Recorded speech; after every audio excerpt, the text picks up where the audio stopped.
কোরআন ধারা কর্তৃক আয়োজিত ভোলাবাসীর প্রাণের দাবি বাস্তবায়নের লক্ষ্যে আজকে মানববন্ধনে উপস্থিত ভোলা ফোরামের সম্মানিত সহসভাপতি ঢাকা বিশ্ববিদ্যালয়ের সম্মানিত অধ্যাপক আজকের অনুষ্ঠানের সম্মানিত সভাপতি প্রফেসর ডক্টর মোহাম্মদ ইউসুফ, উপস্থিত ভোলা ফোরামের বিভিন্ন পর্যায়ের নেতৃবৃন্দ, সাংবাদিক বন্ধুগণ, দেশবাসী, আসসালামু আলাইকুম। আপনারা জানেন আজকে কি নিয়ে কোন ধানের ক্ষেত্রে আমরা এখানে দাঁড়িয়েছি। ইতিমধ্যে গত কয়েক মাস ধরে ভোলার বিভিন্ন দাবি নিয়ে বিভিন্ন প্ল্যাটফর্ম থেকে কার্যক্রম পরিচালনা করা হচ্ছে। আজকে ভোলার সর্ববৃহৎ ধর্মে ভোলা ফোরামের উদ্যোগে একটি দাবি এবং বিশেষ করে ভোলা বরিশাল সেতু বাস্তবায়নের জন্য আজকের এই মানববন্ধন কর্মসূচি আমরা বাস্তবায়ন করছি।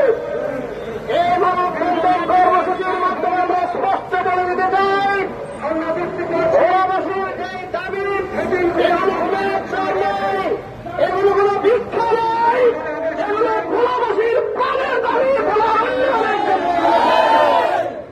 এই দাবি শুধুমাত্র ভোলা একটি বিচ্ছিন্ন দ্বীপ হিসেবে এরকম বিচ্ছিন্ন হয়ে চলবে না। এই দাবি সারা বাংলাদেশের উন্নয়নের জন্য এই দাবি বাস্তবায়ন করা প্রয়োজন।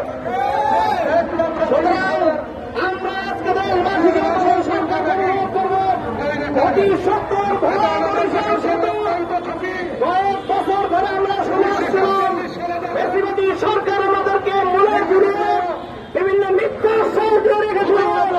আমরা জানতে পেরেছি ভোলা বরিশাল সেতু নিয়ে কার্যক্রমগুলো উদ্যোগ এখন পর্যন্ত গ্রহণ করা হয় নাই।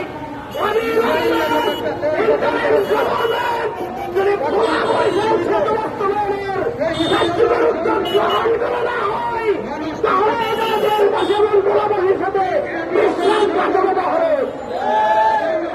ভোলাবাসী হচ্ছে আপনারা জানেন একটি রাজনৈতিক বিভিন্ন সমস্যা এবং বন্যা বদলের কারণে ভোলাবাসী সবসময় সংগ্রাম করে আসে এবং দেশের যে কোনো সংগ্রামে ভোলাবাসী সবসময় সবার সামনে ভূমিকা পালন করে।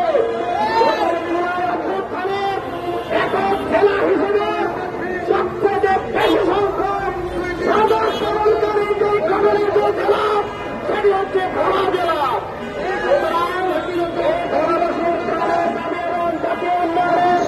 এর উপকার এই দাবিগুলোকে পালন করে বাস্তবায়ন করে অবিলম্বে যেন ভোলার বৈষম্য দূর করা হয়, আমরা আজকের অনুষ্ঠান থেকে সেই দাবি এবং আহ্বান জানাচ্ছি। এবং আজকে আমরা আমাদের এই মানববন্ধন শেষে মিছিল সহকারে প্রধান উপদেষ্টার কার্যালয়ে গিয়ে প্রধান উপদেষ্টার বাংলাদেশে গিয়ে আমরা আমাদের স্মারকলিপি প্রদান করব। সেজন্য আপনারা সবাই আমাদের সাথে থেকে শেষ পর্যন্ত স্মারকলিপি প্রদান পর্যন্ত আপনারা আমাদের সাথে থাকবেন। এই প্রত্যাশা রেখে